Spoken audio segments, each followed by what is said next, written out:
Hello, in this video we're going to have a look on how to make a screenshot in Selenium. So we're going to have a look at this page here and at this page here, and we're going to do a screenshot in both.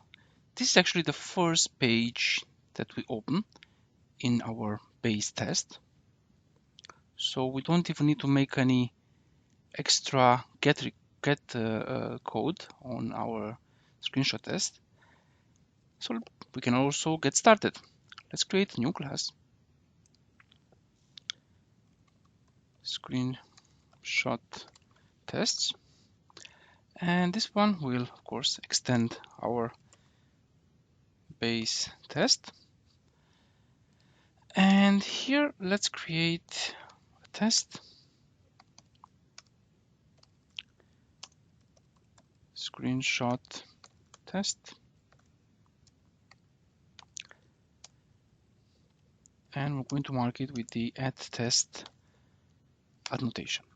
So as I said, we want to make a screenshot of this page here, and since we already navigate to this page, we don't need to add for our first test any extra navigation. Okay, so how do we take a screenshot, you might ask?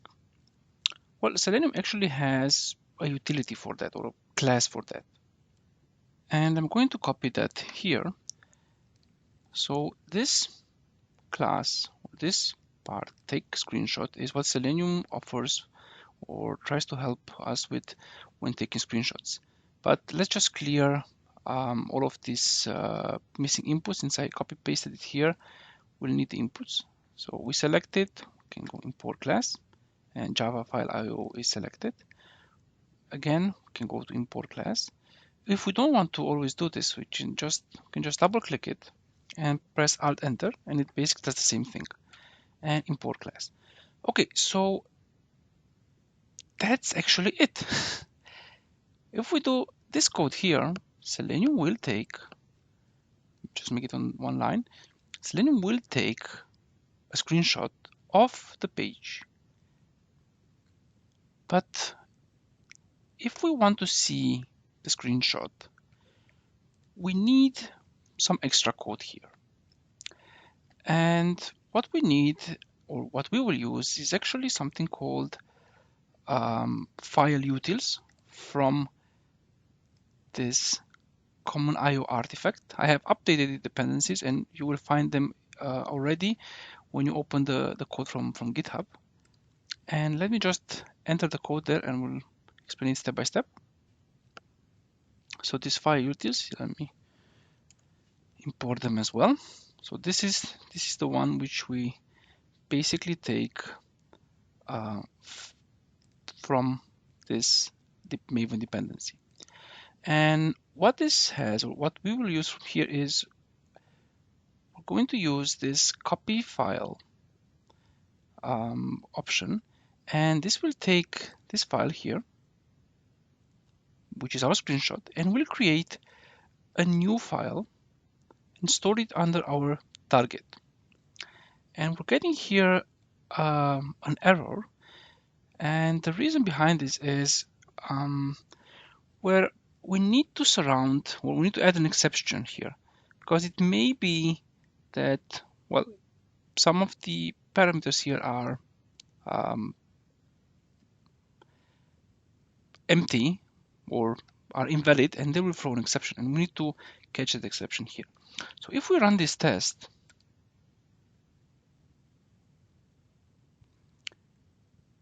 the browser will open as before, of course. Selenium will make a screenshot, and it will save it here. Now we're going to see the first, or one of the shortcomings of the get screenshot or take screenshot option, and that is we don't have the whole page. We basically see here what Selenium, if you want, sees or saw.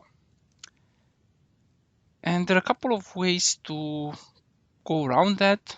You can tweak it by changing the zoom level, but we will see that in another video, you can tweak it by taking several screenshots. You can there are a couple of ways to go around it, but the purpose of this video is to see how we can make a screenshot.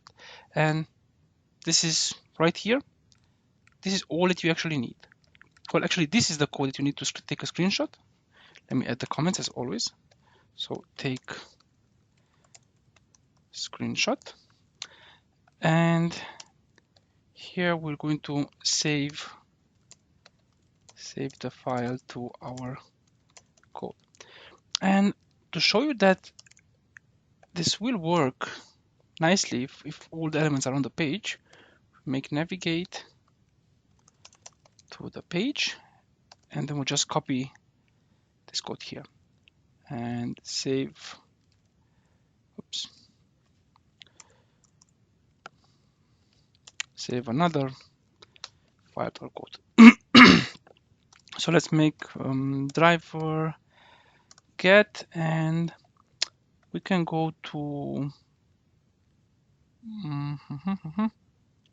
date picker, which we saw in another video.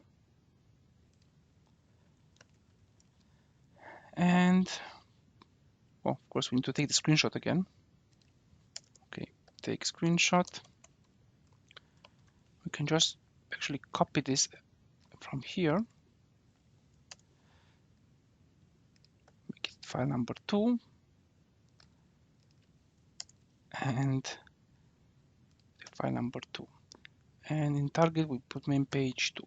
Or not even main page, we just say here date picker. Okay. So let's run this.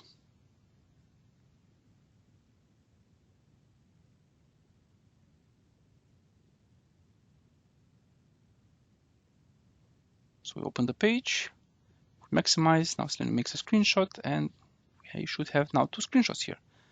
So we have our first one and our second one with the date picker. Perfect. In the next video, we're going to have a look at navigation. See you in the next one.